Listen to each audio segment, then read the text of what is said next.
Hand modeling grew up around pulling slices of pizza and pouring the perfect glass of beer. But the profession has expanded in recent years to include maneuvers such as the all-important cell phone hold and iPod Palm. It's all part of a general boom in gadget advertising that has meant big paydays and endless gigs for people with all-star appendages. You might not know me, but you probably know my hands. My hands have been everywhere.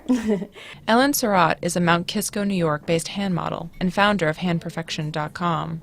They've been in every print, TV, commercial, editorial, magazines, that you've really seen them so many times. So it's sort of a funny thing, like, you might not know my name or even what I do, but you've seen my hands everywhere. You know, there's always the joke, the agent calls and says, I have a hand job for you. So we get that all the time. And then, have you seen the Seinfeld episode? I get that one every single time. Your hands. The 90s comedy brought hand modeling into the public sphere as a laughing matter. Exquisite. Yeah? Extraordinary. Have you ever done any hand modeling? Hand modeling? But the job is no joke. In the 1980s, the market for hand models was considered extremely niche, big enough for maybe 10 full-timers. Today, after a decade of tech growth, about 50 people nationwide bring in between a few $100s an hour and $10,000 a day. Many, like Ryan Searhan, just fell into the profession accidentally. Everyone else wanted to be firefighters and cops, but I took a look at these things and I was like, Mom, you know what? Hand model.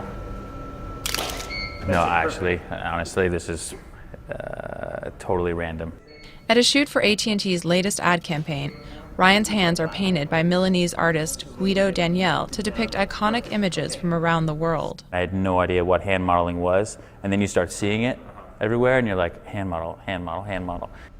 I've turned down acting jobs for hand modeling jobs. And while the display of digits in digital displays can be lucrative, as with any job, hand modeling comes with its own set of challenges and drawbacks. I cannot mess up for a second. I cannot forget for a minute that I'm a hand model, because, you know, I can go through my daily life, but everything I'm doing, I take a little extra caution, a little extra time with the cutting, a little extra time, like, oh, you know, just how I'm cleaning or how I'm taking care of the dishes or whatever. Mostly the things that are most detrimental is a paper cut or like a little, you know, bruise or, you know, a little cuticle or something. I wear gloves when I sleep.